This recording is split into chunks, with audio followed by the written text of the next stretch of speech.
Well, Tim, first and foremost, I'd like to welcome you all to this Social Media College Masterclass.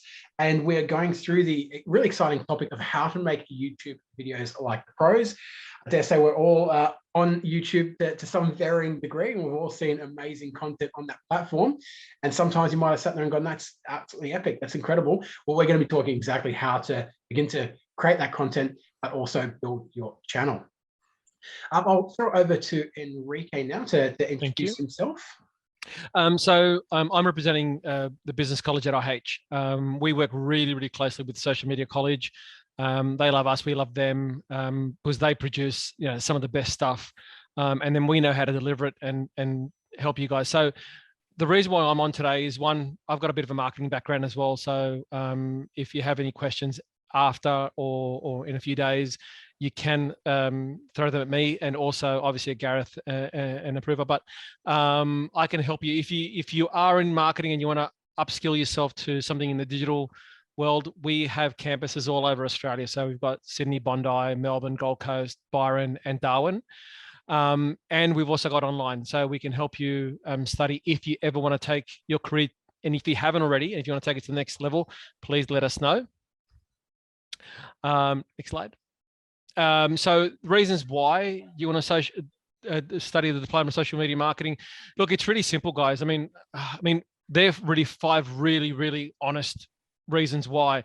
But the reality is that social media marketing, back in the Stone Age when I started doing marketing, like we did print media, I've been involved with Optus and television media and producing TV ads and so forth. That still exists, but to make a real impact, and especially if you're starting a brand new business, and I'm sure there's some young entrepreneurs on this webinar today, understanding how to promote your business, the core of your business, and you don't have to just advertise locally. Back in the Stone Age when I started, everything was local. Now you put one thing on social media, it's global. So therefore, it's really important to know how to do it, and it's also important to know where to look when it changes as well. TikTok has been around for a little bit now, but has really only taken off in the last, couple of years. So knowing how to pick the trends, it's also a really, really good skill to have. And I know between ourselves and the college, we both, work hand in hand in getting it right. Next. Yeah, cool. Why choose, a business college at IH? Simple. We have a lot of attention to detail. We have guest speakers all the time, hence Gareth. We have industry partners. We offer you work experience if that's something that you can take up. And it's all part of the course. It's not an extra cost or anything like that. We do interactive learning with you. You have to do it in digital marketing. To do everything static would not make any sense whatsoever. And also we show you the tools and resources that you need for your industry. We also show you where to look once you finish the course, how to continue to update yourself. There's a lot of reasons why there. I like highlighting on the ones that I think will give you a better insight to who we are and how we do it for you. And I think that was it for me, wasn't it? Yes, it is. I'll hand over to young Gareth, as he calls it, pre-pandemic Gareth. Yep. And pay attention. Look, I've got to be honest, I've been on a couple of these webinars with different presenters, and I always get something new out of them. And I always go back to my social media stuff and I start doing something new. So I'm looking forward to this because I haven't played with YouTube for a while. So over to you, Mr. Kidd.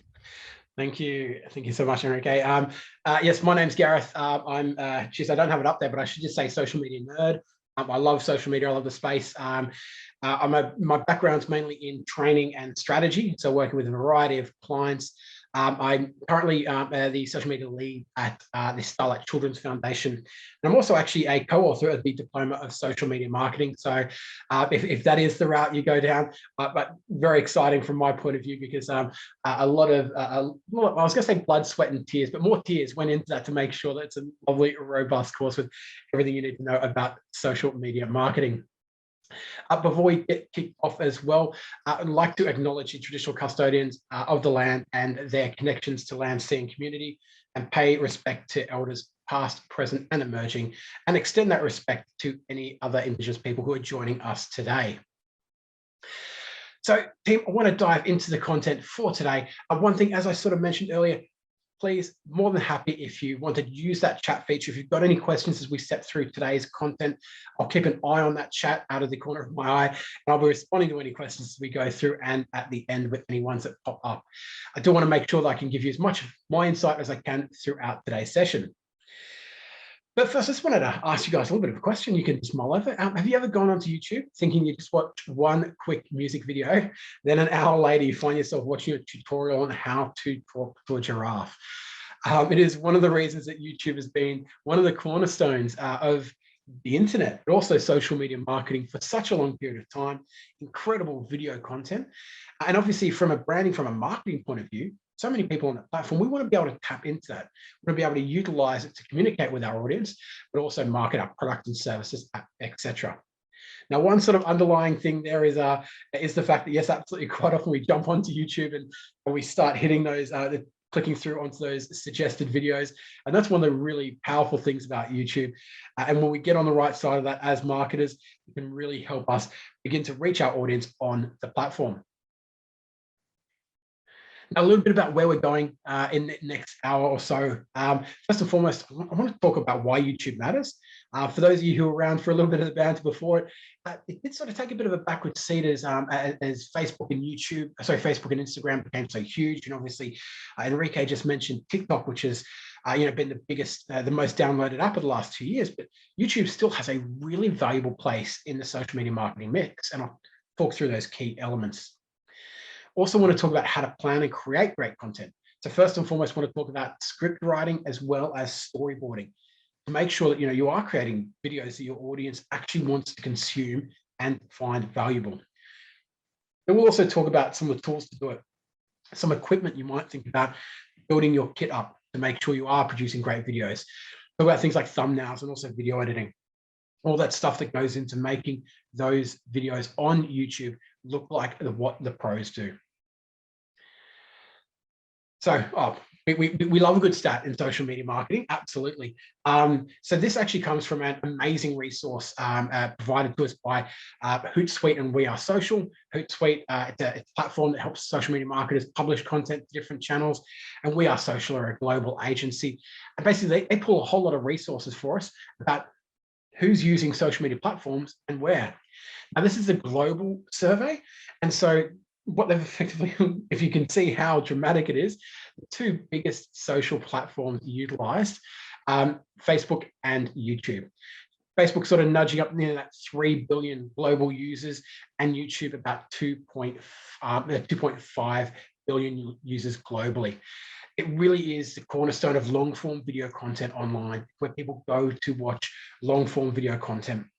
And so it still has a huge amount of users using it every single month.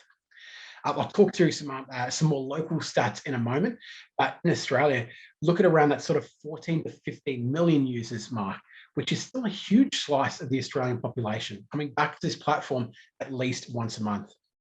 You can see possibly a couple of your other fan favorite social media platforms underneath there. TikTok, as I mentioned, has stormed into the charts there, but Instagram and WhatsApp still very prominent. But Facebook and YouTube really are the two most prominent social media platforms used both in Australia and globally. So whether you are marketing, as Enrique mentioned, locally, Australia-wide or globally, it is a very important and very prevalent platform. On those stats in Australia, the potential reach of YouTube ads, so YouTube ads being the paid version of it, and all the different placements that they can create, it's close to 21 million, which is a huge slice of the Australian population. So nearly 82%. So you think about 4 in every 5 of your audience, there's a good chance you can reach them from a paid point of view on YouTube, as well as obviously the organic opportunities there. And organic, just the terminology I'll use whenever I'm talking about the free publishing on YouTube. The average Australian consumes 17.1 hours of YouTube content a month, which is pretty hectic when we think about the amount of time spent. The average Australian only spends about 15 hours a week watching video content. And that includes Netflix and all those other streaming services. So YouTube has a decent slice of that pie. One other little facet I always love to talk about is that your average session time on YouTube on mobile is nearly an hour. So every time someone jumps onto a mobile device, now that includes both smartphones and tablets, they're spending nearly an hour on the platform. So really getting immersed in content. For us as marketers, that's great. It means there's a good chance we can have a much stronger relationship with our audience through good content. When we think about its advantages, so particularly, and I'll talk about this with relevance to other platforms as well, what are some of the advantages that YouTube offer us as organizations to market on the platform? I've already talked about its massive audience, so I won't harp on too much longer about that, but it really does have a huge amount of people jumping onto YouTube, smartphone, on their PC every single month. Now, a lot of brands also use YouTube as what we call a video repository. What we mean by that is you can publish content, put content up on your YouTube channel, and then you can share or embed that link in a variety of other places. So quite often some organizations will use YouTube as sort of almost like their in-house video data server. Typically years ago, it was quite expensive to house a lot of video content on the cloud. And so a lot of brands will use YouTube as the ability to then pop that content up there, create lists, etc., and then share it elsewhere. YouTube has a much longer view time than other social media platforms. Now, the reason for it, even just think about how you utilize it. When you jump on Facebook and Instagram, you've got your news feed and you scroll, maybe you're on the train, maybe you're on the bus, maybe you're waiting for your coffee and you scroll through quickly. And so if there's video content there, usually it's shorter and sharper because you're flicking through your news feed. Whereas on YouTube, people are there to consume video content. They've actually gone to YouTube, whether opened up the app or jumped onto it on the browser. And so typically the view time on videos is much longer than other platforms. We usually quote the statistic of about 10 times longer video consumption than on Facebook. So once again, if you're building that deeper relationship with your audience through video content, YouTube is the place. Gareth, can I ask a question on that? Absolutely. Is there a standardized or a recommended length, as in shortness, and how long a video goes for? Obviously, you're going to say it depends on the content, but what is a rule of thumb, perhaps? Yeah, listen, it really is a bit of a how long is a piece of string, to be honest. I think one thing that's most important is when you think about any content you publish on any platform, particularly YouTube, is you want to think video completion. So if you've got a 2-minute long video, you're better off having a 2 or 3 minute video that's packed full of chopped content that people watch it and they enjoy it, rather than a 5-minute one with a bit of waffle. I mean, statistically, people say that sort of 3 to 5 minute is the sweet spot, and that's over a huge amount of video content. But I think what's really important is the length of your video versus the value you talk about. And we'll chat to that in a bit of detail. We'll talk about the scripting of it as well. Thank you. Sort of intimated this, other sites can embed it. And so whether you're using even a tool like LinkedIn publishing, so when you write articles on LinkedIn, or you've got your own website builder, you can use the URL for your YouTube video or the embed code, and you can embed that video on another platform, which means, once again, it just allows you to amplify where your video content is seen. Naturally, like with many social media platforms, you've got comments which you can engage with, get a good understanding from your audience, and communicate with them in that dialogue feature. There are advertising and promotional opportunities. So you can run ads on YouTube. And whilst I'm sure we have mixed feelings about those as consumers, they can still be really powerful if you use them effectively. And there's a variety of different advertising features that you can use on YouTube, from 6-second unskippable ones to the longer 2-minute ones where you only get charged when people click on it, right through to even using influencers on YouTube. It's the only of the major social media networks that has a like and a dislike button. So it actually has a very binary, people like this or they don't like that. And whilst that can be daunting if we get a couple of thumbs down, it's a great binary way of looking at whether our content is actually engaging our audience.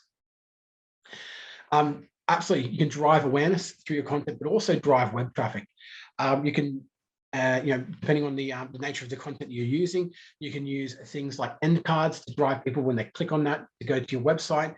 You can also, in the description, provide links to any key landing pages, your website, or even you can also push them to your other social media channels as well to try to get that more well-rounded approach. You can drive that traffic as well as that awareness. And also, probably, I'd say one of the key things about YouTube that makes it very unique compared to other platforms is it's search orientated. And the benefit for us is it means that the content lifespan is much longer. So most people, when they're on YouTube, they're searching for content. They're not just flicking through their Instagram or Facebook news feed. They're on YouTube because they want to find a particular content. They want to learn how to speak to a giraffe or how to put up a pergola or whatever the case is. And so because that means that people are putting in search terms, and similar to how we look at maybe search engine optimization for our website, if we put up great content and we use key terms that people are actually punching into YouTube, it means that people can see our video content tomorrow, the day after, or even 6 and 12 months down the track. At SMC, we've got, in particular, 2 videos which are just evergreen for us. And in the first 6 months, they didn't get a huge amount of video views or traction. But then as it was still increasingly relevant to our audience, it still gets a huge amount of views over a period of time as people are searching and coming across that video. So unlike Facebook, Instagram, or even Twitter, where you've got the average lifespan of a post being a day and a half, YouTube can really give you a much longer lifespan of your content, as long as it's still valuable to your audience and if you're using some of those key terms. So team, as I mentioned, I'm going to be sort of throwing things back to you guys at different stages. What I'd love to do is I'd love you guys to very quickly jump into YouTube, have a quick little poke around, whether it's on your phone or preferably on your desktop, because I want you to share this into the chat. What I'd like to do is find 2 videos that you think are relevant to social media marketing. So just jump into YouTube, into that chat field, find 1 or 2 that you think are really relevant. It might be a prominent social media marketer, or it might be a platform like a Hootsuite or a HubSpot, and you see a piece of video content you think is great. What I'd love you to do is just copy and paste that and throw that into the chat box that we've got going. Because what you can also do, one other really valuable thing about YouTube is creating playlists. Channels can create playlists of their own content. You can also use other channels' content to create playlists which are themed around certain elements. So what we can do is, whether you want to do it for yourself, for your brand, or even just as a little bit of future reading / viewing, you can create a playlist based on the links of the videos that people share into the chat box. So I'll give you guys a quick 2 minutes to do that. So jump onto YouTube, have a quick search. Maybe it's maybe you just want to put in the term social media marketing, or maybe there's a certain element around Instagram hashtag or Facebook paid that you think is a little bit more interesting to you personally. Throw that into YouTube search, grab the link, and then share it across to the chat box there.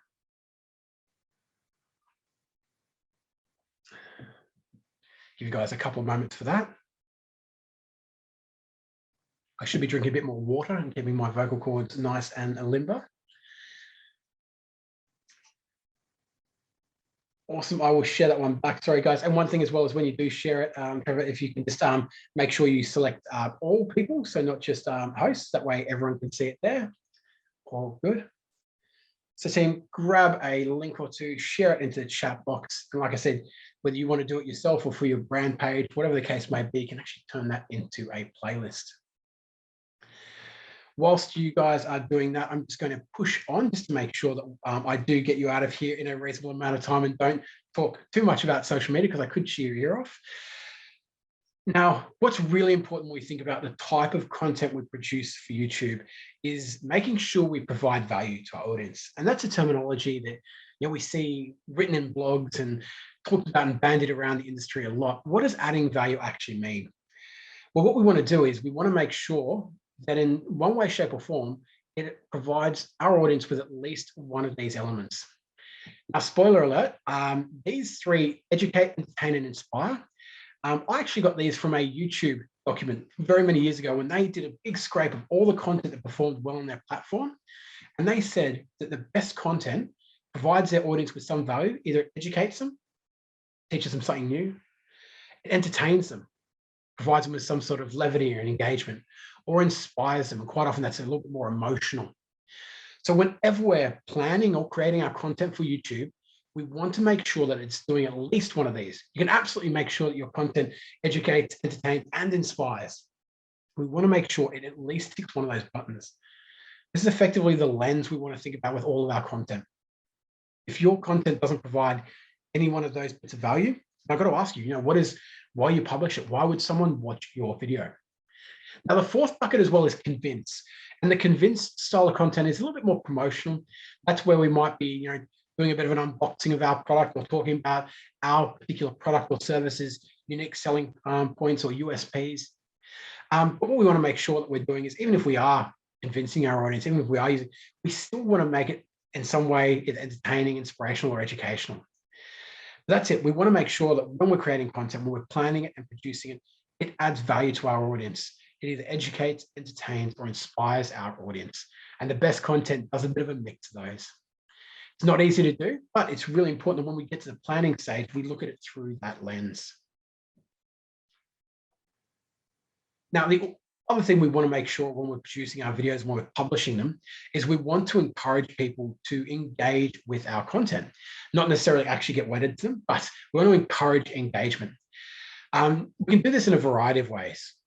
We can simply, encourage people to like, comment, and share. And we probably see that on YouTube content that we're watching, where the presenter will say that, or it might say that in the description.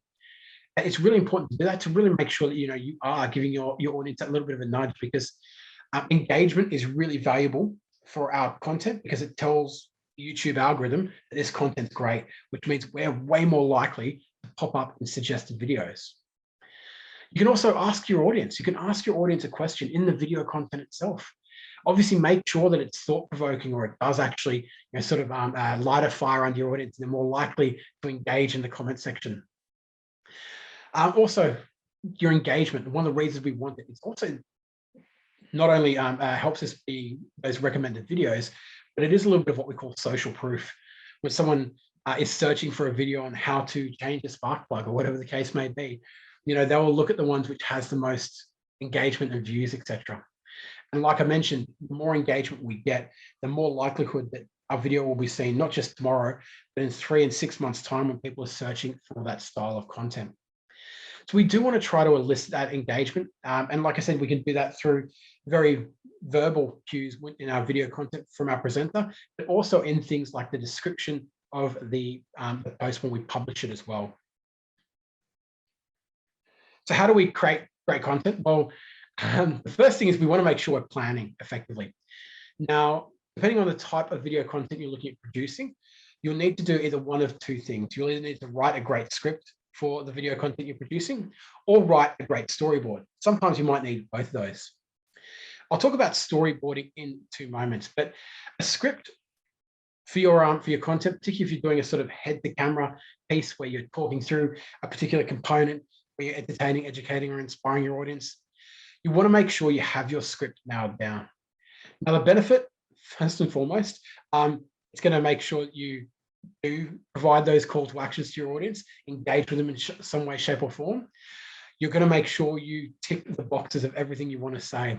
There's nothing worse than jumping in front of a camera, trying to ad lib, and miss everything you actually want to convey to your audience. The other elements, when you actually create a great script as well, is you're also going to make sure that you stick to the points. By doing that, you are going to really cut down your production time. So when you're standing in front of the camera, if you've got a great script, you are going to do it a lot more seamlessly and a lot more quickly and effectively. I used to do, I won't talk about the brands, I don't want anyone finding them on YouTube, but I used to do a lot of product videos when I used to work in the IT space. And yes, we had a loose script, but it wasn't tight enough. And as a result, quite often it'd take the filming of what was effectively a 5-minute video clip. And it used to take us close to an hour and a half or 2 minutes of me messing up my lines, forgetting what was next, and all that sort of side of things. So you want to make sure you have a great script for your YouTube content. So how do we do that? Well, first and foremost, you want to start with your purpose. Before you begin to start writing the body of your script, you want to go, great, what is our purpose of our content? So this is often shaped by the desired outcome. So what are you putting, why are you producing this content? Are you looking to A, educate, entertain, inspire your audience? But also, what do you want them to do after this? This will also help you stay on track while you write. It will help you understand what that call to action might be at the beginning and the end of the video. You want to clarify how you want your audience to feel, but also focus on that experience for them. So why are you producing this content? And be very well aware of that. Now, quite often the first part to any YouTube video and the script that we write is that little bit of a hook. And we're probably very familiar with this as individuals when we're watching YouTube content. I might just nothing like a gift to distract people. But your script will typically start off with this hook. It will be a catchy or clever phrase that will get people interested, and it will want them to keep watching. Now, quite often, this is the first 3 to 6 seconds of your video clip, of your YouTube clip. Think about the audience, right? So maybe they've searched a couple of key terms, they've come across your video, they've clicked on it. Just like first impressions, when we're as a person in real life, your YouTube content needs to start off strong and catch your audience. So maybe it's a thought-provoking question. Maybe you've got a really killer statistic that really grabs your audience and pulls them in. Or maybe it's an amazing anecdote about why this was relevant and how it made you feel. Whatever it is, you want to make sure in that first 6 seconds, you don't start talking about yourself or your product or your service or anything else. You want to make sure you grab them with a great hook. Now, the best YouTube content will come back to that hook at the end of your video, but we'll talk about that in a moment. This is that sort of creative thing that once people have clicked on, they're now intrigued. They're now more likely to watch your video content. You might then also, the next step is some form of an intro. So if you are doing a sort of head to camera thing, like some of the YouTube videos that we do at SMC, you might want to introduce yourself. So I've got a snap here of John. I see John's face all over all of the documents that I deliver. But John is the co-founder and CEO at Social Media College. And after the hook, the next thing he does is give a quick introduction about himself. Explain quickly why you'll be worth watching. Is it your experience in the industry? What is your role, title, etc.? Maybe it's just your passion or particular things that you might have seen, but do a quick intro about who you are and why you are worth watching. Then the big part, the actual body of your script. Now, typically what I'd encourage for most people is when they're new to writing YouTube content or even content in general, when you create the body of your YouTube video, which is obviously the main meat, the value that you're providing your audience, typically I encourage you, when you first start out, stick to a rule of 3. So that might be the 3 things you need to know about X, Y, Z. Or here is the what, the why, and the how of so on and so forth. That rule of 3 can really help you early on create a script that is really on point, clear, and has a very obvious structure. Now, you want to make sure you structure your body accordingly for a couple of reasons. First and foremost, it might help you build that intro. Here are the things I'm going to be taking you through in today's YouTube clip. But not only that, but even from a technical or a mechanical point of view, on YouTube now, you can actually create markers, and so they can actually segment your video. So that way, if you do have key points that you're talking about, people can cue those up or quickly go back to them with the touch of a button. So make sure you build your body, but have a very good and clear structure. Like I said, I typically, when you start off, the rule of 3 is just really hyper valuable because it can provide that nice bit of clarity as you're writing your script. But also, we know that quite often with a lot of individuals, when we talk about marketing to people, that rule of 3 can be quite valuable because it's a cognitive capacity. You know, it's very hard to juggle more than 3 balls, both physically and mentally. But what you want to do is make sure you write a good body that has a clear structure and value.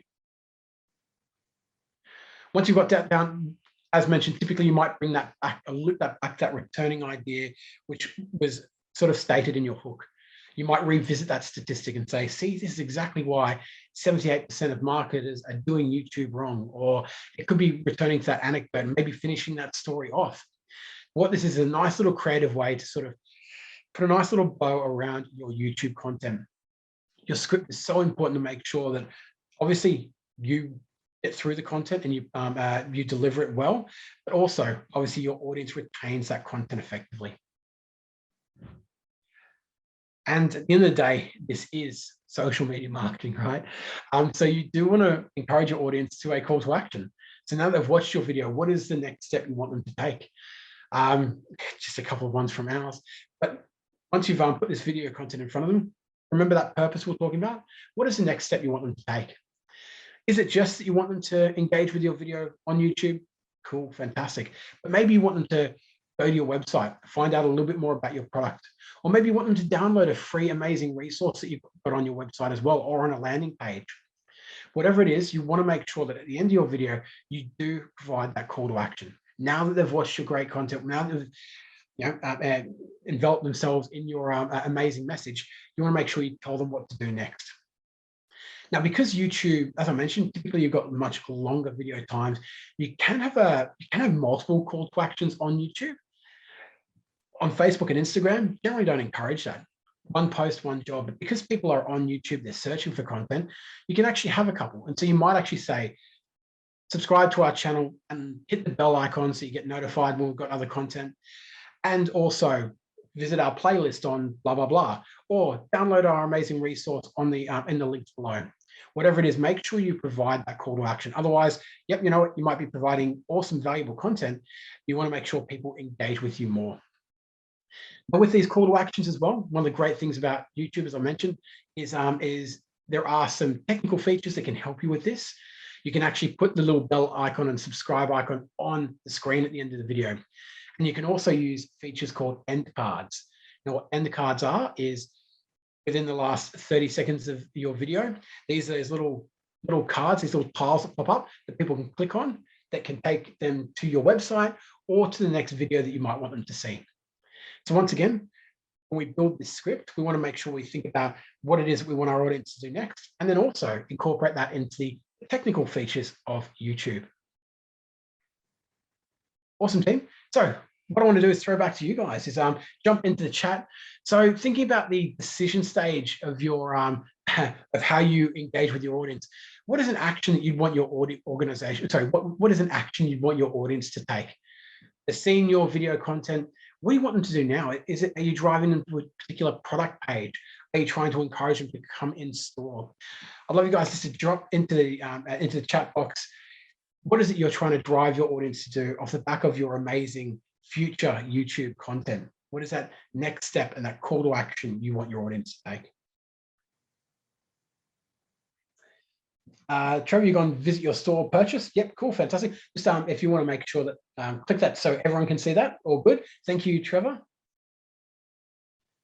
What else? What else are we trying to drive our audience to do at that stage? Book a call. Yeah, absolutely. Yeah. So if depending on if you've got professional services, you might be driving people to some sort of booking form or email to encourage with you. Yep. Anyone else got any ideas about what they're trying to do as part of their social media mix? Once again, think about that next action you want your audience to take. If you do transact online, you might be driving them through to that particular portal or whatever the case may be. But obviously, if you're trying to drive someone in store to purchase from a retail outlet, or you want them to book a test drive for the latest V8 car, whatever the case is, what you want to make sure you're actually articulating that. Oh, there we go. Gwen, inspire people to know more. Great. Yeah, you might even be encouraging people to share that content on their social channels. Love that one. There's a Natasha, drive users to landing page. Beautiful. Landing page is great to be part of that, and you can provide those in the description or as an end card, and let them know why. Let them know what that sort of value is so you can encourage them to click on that button. Laura, subscribe, absolutely. YouTube subscribers, much harder to get than Instagram followers, but can be so valuable to building your channel. Marietta, I'd love them to watch the rest of your video content, 100%. And there's a couple of ways you can do that with those end cards. You could have one that pops up that so they click and then go to the next video in your series or whatever the case may be. Or you can also arrange your videos, like we talked about earlier, into playlists. That way, if someone's watching one of your videos and they've come to it in a playlist, it'll automatically queue up the next video that is part of that themed playlist. So another great way you can increase that. And Gwen, to drive awareness and brand recall, fantastic. And a lot of that's going to come out in the way you drive your script. One thing that's really important, I know I mentioned, with your script, you create a hook to grab people in. That doesn't mean that you're only interested in the first 6 seconds. You've got to obviously make sure that you engage with them and you've got great content the whole way through. One thing that's really important when we talk about engagement on YouTube, it's not just the likes or the dislikes. It's not just the comments or the shares, but it's also that video completion. So you want to make sure that more people are watching through your content. So you want to keep them engaged throughout. And that's why a good script is so important. So you don't start waffling and get boring. Awesome. Thanks for that chit chat there, team. Love it. A couple of different ideas there, which is always great. Now, if you're not doing a head to camera piece of content, and that's okay, or maybe you're doing that and a mix of other things, what you also want to do, or you might want to do, is create a storyboard. Typically, this might be done after you've created the script itself. What this is to do is to get a good visual understanding of how you're going to piece your video together. Now, we wouldn't recommend, you using a storyboard if you're just talking to camera just by itself, or if you're doing something like reaction videos and things like that. Because what a storyboard is going to be is basically a sketch of your ideas about how your video is going to how it's going to look rather. It's a great tool if you're aiming to create a video that's using maybe different locations or props or other videos that you're going to be editing in as well. For instance, like I said, a storyboard could be a great idea if you're filming a sketch or if you had a little bit more of a how-to video. But it's probably, like I mentioned, pretty useless if you're going to be doing reaction content of maybe your customers and things like that. Now, here is an example of a pretty simple storyboard template. And what we want to do is, first and foremost, we want to understand what the title of our project is, and the date, etc. In each one of these boxes, you'll notice we've got scene, shot, and then we've also got the audio and script. So the scene and shot, we might what we'd be doing effectively there depends on how you want to do it. I've worked with some creative directors who actually sketch it out. They're very creative and they love to sketch out what that scene and that shot looks like, where the camera's going to be. You're effectively going to go, what is that content that's going to be in this first section? Is the camera going to be over the top or is it a lay flat? Just detail that there. And then the audio and script. So if you do have a scripting part where someone is talking to camera or there's particular content people are talking through, include that. The audio, you might have a backing track, you might have other video, you might even have a voiceover that you might be using in that. And then what we do, we build this sequentially. So we then make sure we go, okay, great, that's going to be 0 seconds to 15 seconds. The next scene is going to be 5 seconds of a product shot that we've got from a previous film, whatever the case is, and you begin to build this story template out. Typically, we just keep 3 boxes on one page because you want to provide a little bit of detail. You might have several pages depending on how long your video is. One thing I'd always encourage is if you are using more than one page for your storyboard template, make sure you number those pages. Otherwise, things get out of whack pretty quickly. But once again, as mentioned, what this allows you to do is to start to plan how you're going to build your content.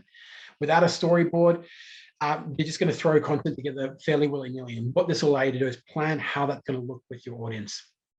Like I mentioned, you don't just want to grab them in that first 6 seconds. You want to make sure you keep them in as well. So think about how you're going to make sure that you engage with them over that 3 or 5 minute long video, however long it is that you're creating. Now, we often talk about the different stages of video production. First off is pre-production. So this is a little bit more than nitty-gritty. So what we've just talked about effectively is your pre-production. You want to understand the purpose. What are you trying to achieve? Script writing and your storyboarding, all that planning that goes in before you rock up and put a camera and a tripod down. The next part is the actual production, which is the recording. Now, when it comes to making sure you are creating YouTube content like a pro, make sure you do as the pros do. A lot of simple things that people miss when it comes to capturing this content is first and foremost thinking about the actual kit, the actual hardware and equipment you're going to need. Think of things like who is going to do the recording, what equipment we have that we need. If I'm recording on my phone, do I need additional equipment to make sure the audio and lighting are perfect? Are we going to need to outsource to a qualified videographer or animator for different parts of this?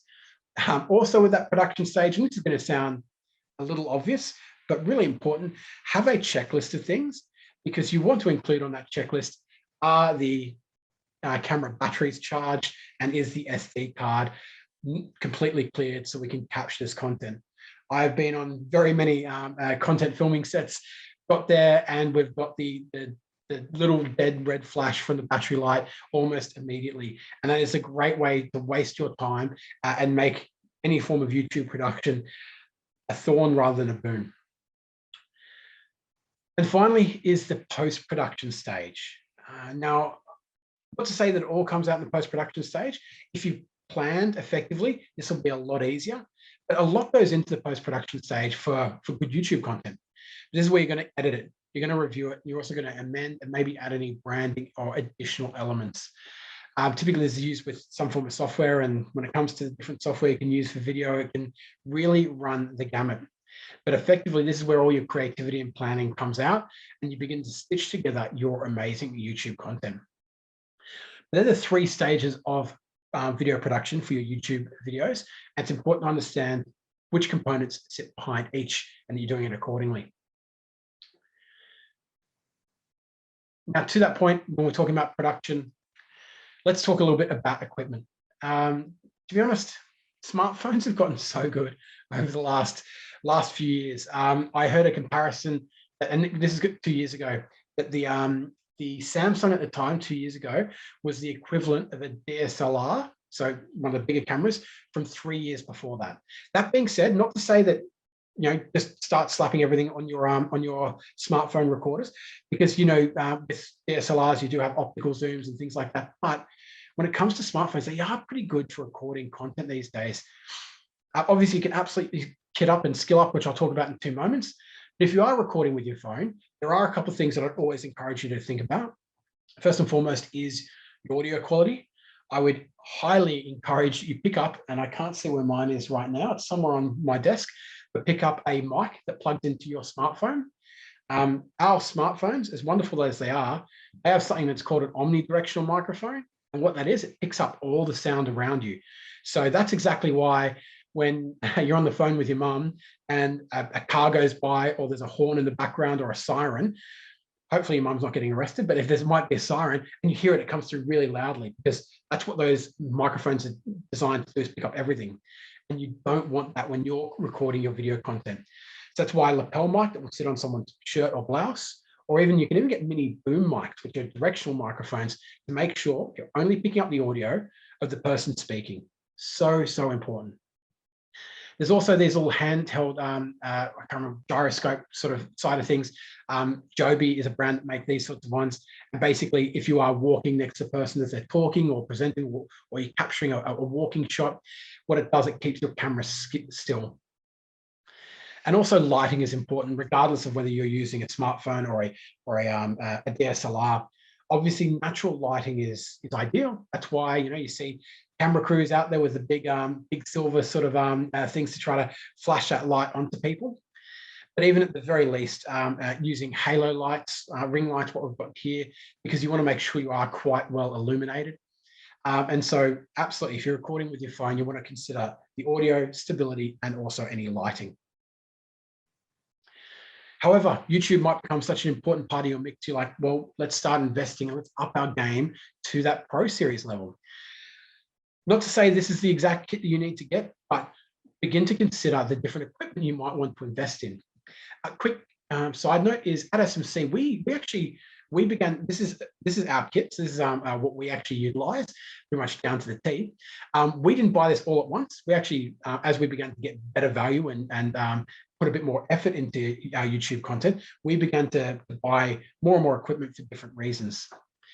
So once again, lighting, let's start with lights. So on the left there, we've actually got bigger ones now that when we're recording in a studio, it really illuminates John. So he looks bright. So when someone's watching the content, it's not dark, it's not shadowy, it looks the piece. Stability is obviously really important. So having a tripod, adjustable tripods, a lot of this sort of stuff as well. If you're really getting new to it, you can pick this sort of stuff off things like Facebook Marketplace. If you're looking at doing things, in a bit more of a cost-effective manner, you don't need to go down to the JB Hi-Fi and splash a couple of grand.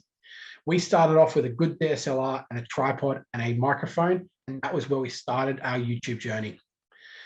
Ours is a Canon EOS. I think it's an NL600 or something along those lines. But once again, it's about the quality that you need. Obviously, with video content, most video content is actually captured in 24 to 30 frames per second. So you don't need some $10,000 masterpiece to create YouTube video content. So we started with a good tripod and a decent camera. That being said, we've now upped our game a little bit. And there's 2 other bits of equipment I'm going to talk through that are there. First and foremost, you see this weird little projector looking thing. Now what that is, it's a glass lens and the camera sits in just behind that. Then what we do, we upload our script, so our YouTube script, to our smartphone, and we use a piece of software called Parrot. So like the bird, Parrot. We then slide the smartphone on that tray underneath that, on that tray underneath that lens. And what that is, that's reflective glass. So that software Parrot slowly begins to slide through that script, and it turns this into a teleprompter. So we're looking down at this reflective glass, the camera is sitting right behind it. So it looks like we're staring dead down the barrel of the camera. But we've got the words of our script slowly sliding in front of our eyeballs there. Once again, this is a hugely valuable piece of, like, I think those teleprompters, that their software called Parrot's like $1 from the iTunes store, and that teleprompter set us back about $80. And all of a sudden, not just the professionalism of the content by being able to be on script and looking down the barrel of the camera to make it look professional as possible, but also the time it saved us, absolutely worth the investment. Now, the other thing, which is on the top right there, it's a little bit more down the line if you want to start getting into a little bit more post-production stuff, is a green screen. Effectively, you might have seen this around. The green screen sits behind people. And then later on, what you can do is you can remove that green and superimpose any background you want. It's exactly what even news teams use by way of having the weather person, and it looks like they're actually up in Ballina in northern New South Wales, but they're actually just there in the studio. But obviously it allows you to put anything in the background. So whether it's having additional call out, or even if you just want a really plain white background, that green screen allows you to then remove that background in post-production by using different software. Not a necessity, but we like to use it because we do make sure our video content is a little bit more visual. And so it affords us a little bit of additional elements. That being said, one thing as well, I did see this recently, is if you are using a green screen, obviously you want to make sure that you're not wearing any green clothing, because it sort of just cuts you out, which is quite funny, but probably not what you want with your video content. So once again, equipment, it is a big part of the game, but you don't need to, like I said, jump straight up this level. Begin to invest over time with the type of equipment that you need. But most importantly, consider audio and light and stability. Those are the three things that, if you've considered beforehand, are going to make it a lot easier when it comes to that post-production.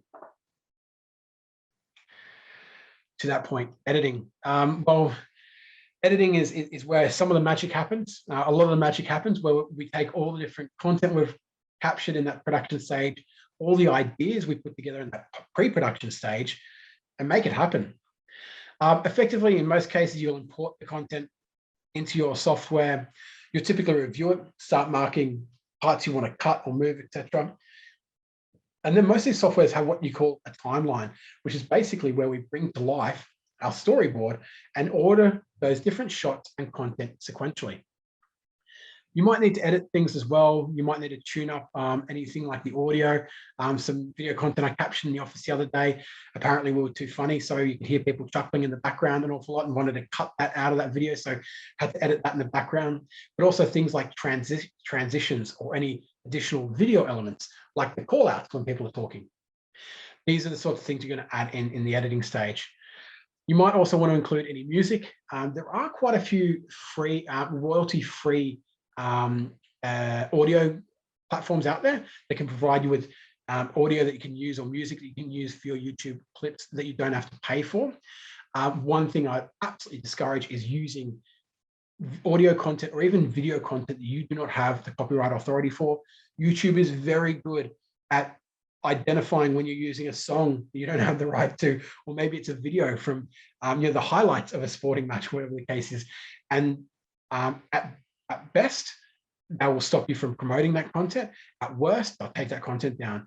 So make sure you have, just like with anything in marketing, not just social media marketing, you have copyright authority to use what you're using.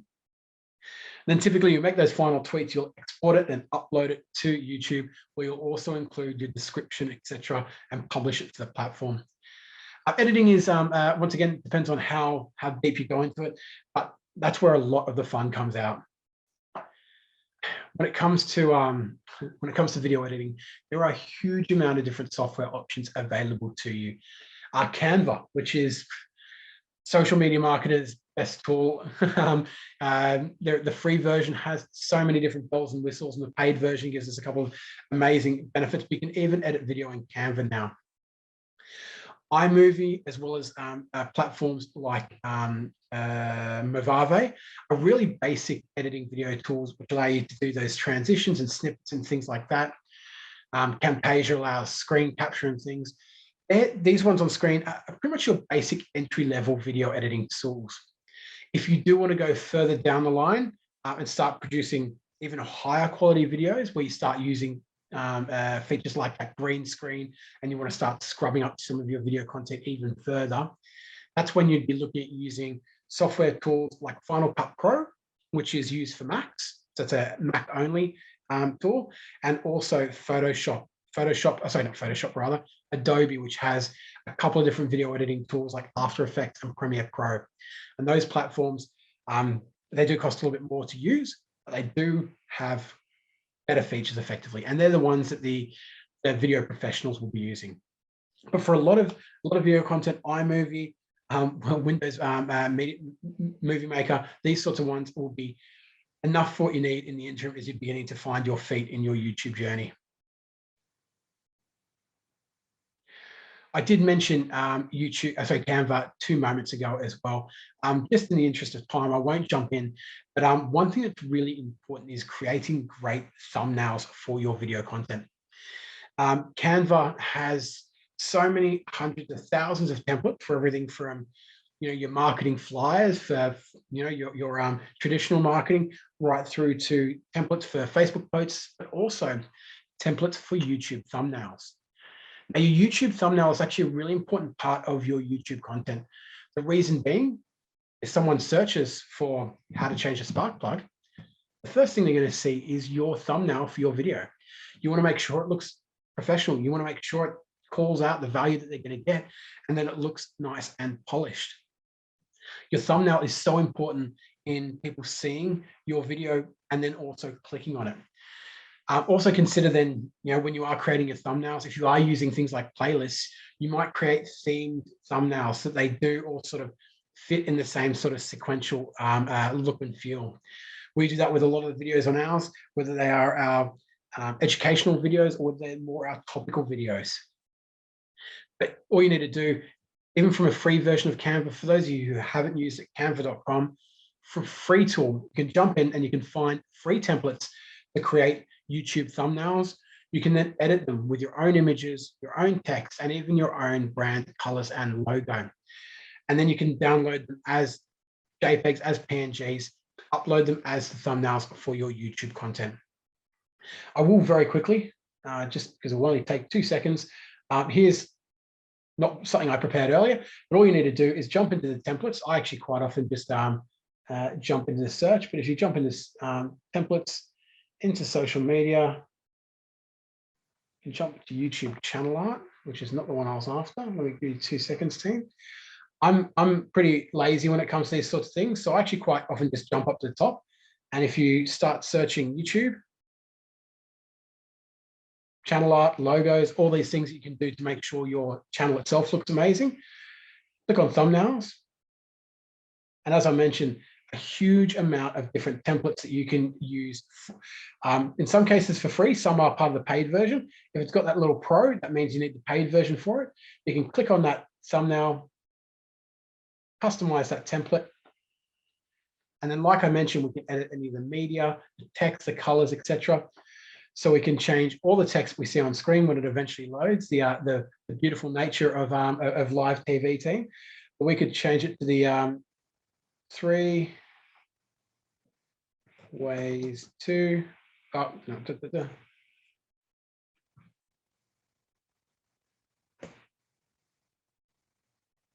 so on and so forth. I won't continue with this demonstration because now I'm trying to think too quickly on my feet. And, it's not all gold is what I'm going to say, but an amazing tool to make sure that you can quickly produce incredible and professional looking thumbnails. Like I said, it's the first thing people will see when they are searching for your content. So you want to make sure it looks great. So team, I'd love you to jump into the chat. Love to hear from you guys. Are you using at the moment any video editing software or apps you already use for maybe your YouTube or your existing video content. Are you dabbling? Love to hear you pop that in the chat if there is any content or any software rather you're using to produce great video content at the moment. Gwen, you've gone Canva, Lightroom, and Snapseed. Love those. Canva's great. I personally stopped using Snapseed a bit because I found Canva had so many of those features, but Lightroom's a great one as well. Marietta, you've got Final Cut Pro. Love it. So nice and Pro series there. Like I mentioned, a great piece of software. Gives you so many other tools and functionalities to it. Canva and Premiere is all you use. Fantastic, Roberto. If you are pretty new to video editing, start lean, get a bit of an idea about how to produce some of this stuff before you dive in and start spending huge amounts on subscription software. There are a lot of different tools out there, from Lightroom, Snapseed, to Flickr, to Flexel, and all these other amazing tools. And quite often they have a per month service fee. The last thing you want to do is jump in, start subscribing to a huge amount of different tools and realize you're not using them, but suddenly a big chunk of your marketing budget is going down for these tools. So make sure that you are actually dabbling with them and begin to build up to them. Feel free to throw any other ideas in their team as to what you utilize. One of my videographer mates, he uses a tool called Affinity. He states it is very similar to the Adobe suite, both Photoshop and the video pieces, but at a much more reasonable price. Obviously, Adobe does have a lot of the creative market cornered when it comes to the file formats that we use, etc. So it is quite a common one. Awesome, team. I'll begin to wrap up. Best use of video. So when it comes to YouTube, a couple of best practice ideas. First and foremost, when you're publishing, make sure you have an SEO optimized title. So what I mean by that is use keywords you think your audience would be searching. Like I said, YouTube heavily search orientated. So make sure you use terms that your audience would use, not necessarily maybe some of the jargonistic terms that we might use internally. Adjust the length accordingly. So make sure, like we said, consider the length of your content for Facebook versus the other platforms. You want to make sure you create engagement and intrigue really early. Focus on that hook, make sure it's nice and engaging so people are more likely to watch more of your content. Use different elements to highlight your colors and your brand theme, etc. I think it was you, Gwen, you were talking about driving brand awareness and recall. So making sure you've got consistency in the colors and the fonts you use, etc. that are on the brand. Make sure you plan, write a great script, appropriately create a good storyboard, hook, intro, body, call to action. Make sure it is all there so your YouTube content ticks all the boxes. And also, like I said, make sure you think about the value you're providing your audience. Educate, entertain, or inspire your audience. That is going to build better affinity with your audience, and they're probably going to be more likely to spend time with your further content, your other videos, and your playlists. I'm out of time a little bit, so I won't show you guys through this video, but there are great examples of amazing video content on YouTube. There's an amazing, it might sound like a very, very strange title there, team, but there's an amazing video from a not-for-profit, an Australian not-for-profit. Just drop into YouTube, Refugees are Scum. I know that sounds like a very strange thing for me to be asking you to search, very odd, but a great example of really ticking all the boxes that we've talked about so far today. An incredibly intriguing hook and content that keeps you wanting to pay more attention. So really encourage you to check that out. As always, team, build your connections. I'd encourage you to, if you are on platforms like LinkedIn or whatever the case is, connect in with Enrique, connect in with myself. Like Enrique mentioned, he's more than happy to field any questions around marketing and questions that you have around that sort of side of things. And also reflect back on the tools of the trade that we've talked about, the different software tools. A couple of you guys mentioned in the chat as well. Check out Canva, check out Final Cut Pro, as well as the different equipment you might be looking to utilize as you begin to upskill and build up your capacity on your YouTube content. And before I hand back over to Enrique, one thing I'd just very quickly like to encourage you to do is take down 2 ideas from an action plan point of view. So we've talked about quite a few different topics and ideas so far today. What I'd like you to do is write down at least 3 things that you can do that you've learned about today. So 3 things from the content we're going to go through that you're going to go and put into place. It might be researching some of the different software. It might be, booking a meeting with some people within your organization, or even scouting out some videographers on different platforms. Whatever it is, I'd love you to jot down 3 action points that you're going to put into place off the back of today's session. So I'll give you 2 moments to do that. Fantastic. Thank you, Gwen. If anyone has any questions, feel free to throw them at me. I know you've been putting a couple in there as we've gone through, but if there are any questions, feel free to drop that into the chat box right now. More than happy to handle your questions whilst we are live here. But if any of those are coming through, like I mentioned, feel free, if you've got any questions off the content we've gone through today, you can find me on LinkedIn and ask me a particular question about YouTube. More than happy to answer that. What I will do is I'll actually hand over to Enrique now, just to sort of provide a little bit of a wrap up and the next steps. Thank you. Look, that was great, Gareth. I thought I knew a little bit about YouTube, but obviously not. And some of the stuff is like, it's so obvious, but you need to be told or taught or given that info. So if you need any more info, guys, the number's on the screen. Please take a screenshot or write it down, and then also the email to ask us about the course or about more information that you want to speak to Gareth post this webinar, and you just forgot to ask, I should have asked. Please ask us at IHBC, and then we'll get back to you and send you as much information. If anybody would like to get information about studying any further, like at social media, please let me know, and I will send you whatever information you need and any options that are out there for you as well. Seriously, I'm a careers advisor, apart from an avid marketer. Nowhere near as good as Gareth, but I pretend to be. But if you need some more information or need some help, we're all here to help, and that's what we do here. So thank you for attending. I might pass back over to the guys, and if you need anything, just holler and reach out. Awesome, fantastic. Just so got a couple of questions. Apurva, I'll let you answer the ones around. Yes, definitely. Thank you, Gareth. So today's session was recorded, and IHBC's team, they will be sending out the presentation and the recording after today's session. Fantastic. Gwen, learn more about video editing in YouTube IG Reels beginner. Is there any full free subscription for a personal blog? So if you're looking to learn more about video editing for YouTube and IG Reels, I think one thing, particularly for Instagram Reels, I know there's a bit sideways, but I would always follow the different social media platforms. Always follow them. They've always got great insight.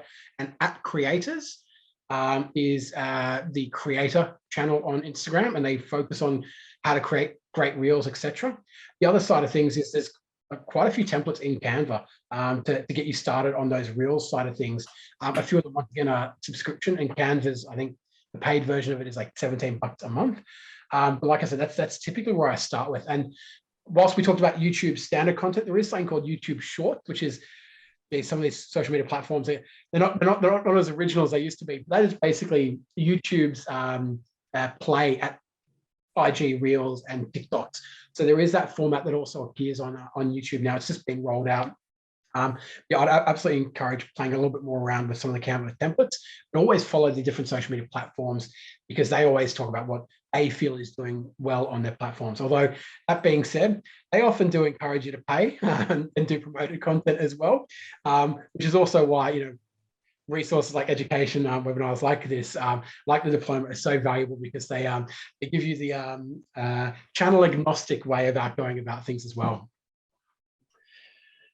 Awesome. Fantastic. Well, team, as Enrique mentioned, if there are any questions, feel free to get in contact with him, and those questions will come through to me. Otherwise, I really hope you enjoyed today's webinar and masterclass. I hope maybe it inspired a few different ideas from a YouTube point of view as well. I'd like to thank Enrique for inviting me on today. But have an amazing rest of your Wednesday, and all the best with your social media marketing journey. That was awesome. Also, Approver, thank you for organising this as well. She's the brains behind these webinars, can I say? I'm just the ugly face that helps host it. Gareth, thank you for your time and the insight. Like I said before, I do a couple of things here and there for fun, and I've just learned a heap more, which is going to add value to me as well. Again, if you need help, please let us know. If you need any kind of extra assistance, I know one of the questions that we ask is this going to be uploaded? We'll be emailing you with a link to this, so you can go over it over again and pick up on what you need. Approver, back to you. Yes, thank you so much, Enrique. We always love working with you and hosting these sessions for the Business College.